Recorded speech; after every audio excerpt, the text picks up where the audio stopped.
Salut à tous, c'est les pilotes. On est donc à la mi-saison de la saison du WRC. On se retrouve pour la manche estonienne, un rallye assez rapide, typique des pays de l'Est. C'est parti pour le récap.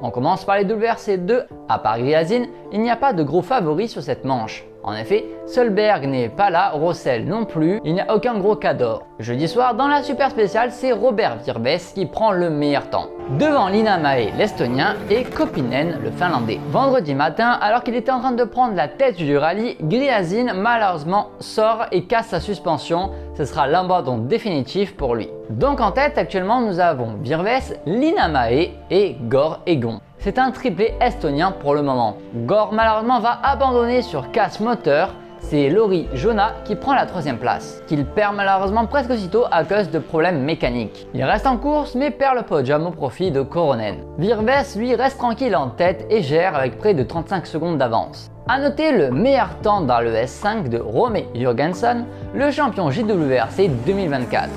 Avec une Fiesta Rail 2 qu'on peut dire un peu dépassée. Samedi, Virves continue de dérouler, Rome est 4ème, avant de passer 5ème au profit de Ekila. Ce sera un peu la seule action qui se passe de la journée du samedi, c'est assez calme pour le moment. On passe donc au dimanche, où est-ce que Virves voit son avance légèrement fondre au profit de Linnanmäe. Linnanmäe donc revient petit à petit et même Virves commet une erreur en faisant un départ anticipé et perd près de 10 secondes. Mais rien n'empêchera Virves de s'imposer et gagnons cette manche estonienne devant donc Linnanmäe et troisième Koronen. Il me semble que c'est la première fois à Robert Virves qui s'impose en WRC 2. Le classement pilote n'est pas affecté et le classement reste le même. On passe donc au WRC.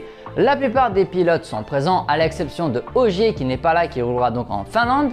Et on a une surprise qui n'était pas prévue, Oliver Solberg est présent sur la Toyota Rallye 1. Ce qui explique son absence en WRC 2 sur cette manche. Jeudi soir, Neuville fait le scratch dans la super spéciale. Dès la première vraie spéciale, Solberg fait le meilleur temps 5 secondes 3 devant Rovanperä. Certes, le balayage l'aide, mais il a quand même fait un gros temps. Il ne peut s'empêcher d'avoir des larmes à l'arrivée, c'est compréhensible. Il vient de signer son premier temps scratch et prend la tête du rallye devant Neuville.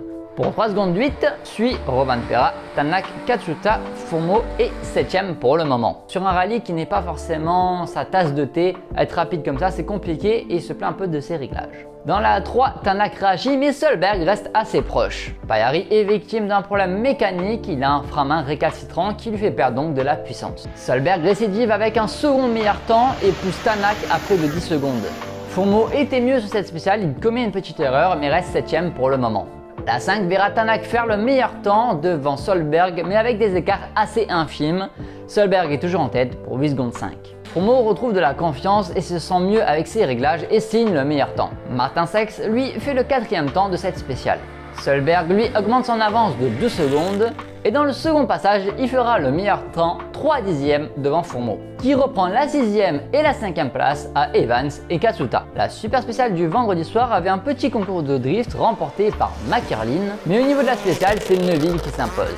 Au général, Solberg a été impressionnant sur cette journée et possède 12 secondes d'avance sur Tanak, qui est d'ailleurs talonné par Neuville. Seix termine le meilleur sport pour le moment, à ne pas oublier que Munster a eu une crevaison. Samedi, sur la première spéciale de la journée, il risque d'avoir beaucoup de balayage. Tanak commet une faute, tape un ballot et cale.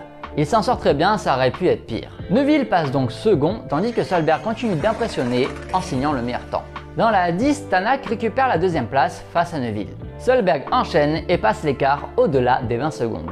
La bataille de la 5ème place est chaude entre Fumo et Katsuta, seuls 5 dixièmes les séparent. Et Neuville reprend la 2ème place pour 3 dixièmes face à Tanak, avant que Tanak récupère la 2ème place pour 4 dixièmes face à Neuville. Fumo lui commence à avoir une petite marche sur Katsuta. Neuville fait le scratch et reprend la seconde place pour 1 dixième. Solberg lui gère son avance de 22 secondes. Mieux dans l'après-midi, Tanak creuse l'écart sur Neuville.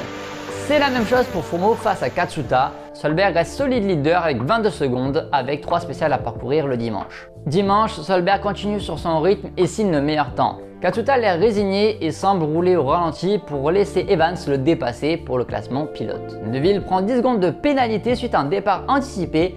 scellant définitivement la bataille contre Tanak. Solberg est à une spéciale du bonheur et il vient encore de signer un autre temps scratch. Pour le classement du Super Dimanche, Solberg est aussi en tête devant Tanak. Rovanperä fait un petit peu mieux, 4e Evans et 5e Fourmeau. Évidemment, Neuville n'est pas bien classé avec sa pénalité de 10 secondes. Kalle Rovanperä remporte la Power Stage. Il choisit le meilleur moment pour signer son temps scratch avec évidemment les 5 points de la spéciale. Oliver Solberg remporte le Super Dimanche mais rapporte surtout le rallye d'Estonie. 20 ans après la dernière victoire de son papa Peter Solberg et surtout 28 ans après le dernier Suédois à remporter un rallye, Kenneth Eriksson. Deuxième, Tanak a quand même bien roulé malgré ses petites erreurs, mais il a eu quand même du mal à suivre, donc notre petit Oliver. Troisième, Neuville assure des gros points, dommage pour la pénalité obtenue pour le départ anticipé. Quatrième, Rovanperä assure encore une fois les points, mais il n'a pas été flamboyant, c'était un peu compliqué pour lui sur ce rallye. Cinquième, Fourmeau termine bien après avoir mal commencé le vendredi matin, mais il restait à chaque fois un tout petit peu de marge pour réussir à aller dans le plus haut, mais c'est normal, il manque évidemment d'expérience sur ce terrain. Sixième, Evans a fait ce qu'il a pu, encore victime du balayage. Septième, Pajarvi a quand même déçu, même si ça s'est rattrapé après ses problèmes. Il reste assez décevant quand on voit surtout les performances de Oliver Solberg avec seulement un rallye dans les jambes. 8e, Sex termine le meilleur des pilotes M-Sport Ford. C'est bien, mais il y a quand même encore du boulot à faire. Est-ce que c'est un problème de performance de la voiture ou des pilotes? On se demande. 9e, McCarlin qui a battu donc son coéquipier Munster, 10e, qui rentrent tous les deux dans les points suite à l'abandon de Katsuta dans la Power Stage suite à un problème mécanique. C'est dommage, on était passé tout proche d'avoir toutes les WRC qui finissent sans avoir aucun abandon, que ce soit mécanique ou sortie. Il me semble que ce n'était pas arrivé depuis très longtemps, mais malheureusement ça ne sera toujours pas le cas. Evans n'aura plus à ouvrir la route, en tout cas pour le rallye de Finlande, puisque Tanak prend la tête du championnat pour 1 point. Vu les positions de départ, risque d'avoir une forte bataille entre Evans et Tanak en Finlande, mais sans doute pas pour la victoire, on verra bien. Et Ogier reste encore bien placé pour le titre. Côté constructeur, Hyundai revient puisqu'il réduit l'écart à 52 points. Bon, mon pronostic a été totalement foiré, en sachant qu'Oliver Solberg n'était pas prévu au départ, c'est au dernier moment que cela s'est fait. Bon, les pronostics de la Finlande, c'est quand même assez ouvert et j'ai du mal un petit peu à me projeter pour la victoire. Mais je verrais bien un podium Neuville, Ogier, Tanak. N'hésitez pas à écrire les vôtres en commentaire. Le rallye de Finlande sera du 31 juillet au 3 août 2025. Quant à nous, on se retrouve le 6 août. Je vous dis à bientôt les pilotes.